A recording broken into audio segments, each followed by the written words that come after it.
BAC సమావేశం ముగిసింది. ఈ నెల 27 వరకు తెలంగాణ అసెంబ్లీ సమావేశాలు నిర్వహించాలని బీఏసీ నిర్ణయించింది. ఈ నెల 19న బడ్జెట్ ప్రవేశపెట్టనున్నారు. 14న హోలీ సందర్భంగా అసెంబ్లీకి సెలవు ప్రకటించారు. 15న ధన్యవాద తీర్మానంపై, 17న ఎస్సీ వర్గీకరణ చట్టబద్ధతపై చర్చించనున్నారు. ఇక 18న బీసీ కులగణన రిజర్వేషన్లపై, 21న బడ్జెట్పై చర్చించనున్నారు.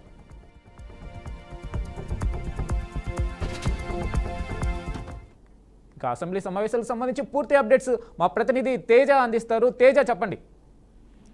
వెంకటేష్, మొత్తంగా అయితే మాత్రం గత కొద్దిసేపటి క్రితమే బీఏసీ సమావేశం అయితే ముగిసింది. మొత్తంగా ఈ నెల 27 వరకు కూడా అసెంబ్లీ సమావేశాలు నిర్వహించాలని చెప్పి బీఏసీ సమావేశంలో నిర్ణయించారన్నట్లుగానే చెప్పాలి. ఎందుకంటే 2 వారాల పాటు, సుమారు అంటే ఈ రోజు నుంచి చూస్తే 2 వారాల పాటు జరగబోతుంది. మొత్తంగా 14వ తేదీ మాత్రం హోలీ పండుగ ఉన్న సందర్భంగా కూడా మాత్రం ఆ రోజు మాత్రం అసెంబ్లీకి సెలవు దినంగా ప్రకటించినటువంటి పరిస్థితి. ఇక 15వ తారీఖు అయితే మాత్రం ఇటు ధన్యవాద తీర్మానంపై చర్చ జరుగుతుంది.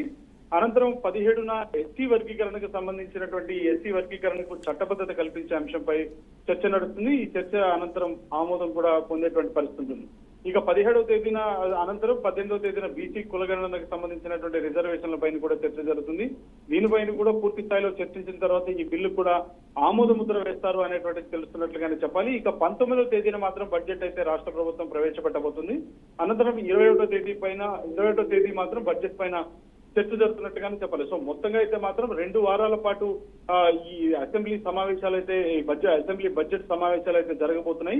మొత్తంగా ఆ అధికార పక్షాన్ని ఇరుకున పెట్టాలని చెప్పి ప్రతిపక్షం అయితే మాత్రం పూర్తిగా అస్త్రాలు సిద్ధం చేసుకుంటే ప్రతిపక్షాలు సంధించేటువంటి ప్రశ్నలను అంతే స్థాయిలో తిప్పికొట్టాలి, ధీటుగా తిప్పికొట్టాలని రాష్ట్ర ప్రభుత్వం అయితే మాత్రం చాలా దృఢ నిశ్చయంతో ముందుకు వెళ్ళబోతున్నారు అన్నట్టుగానే మనం చెప్పాలి. వెంకటేష్.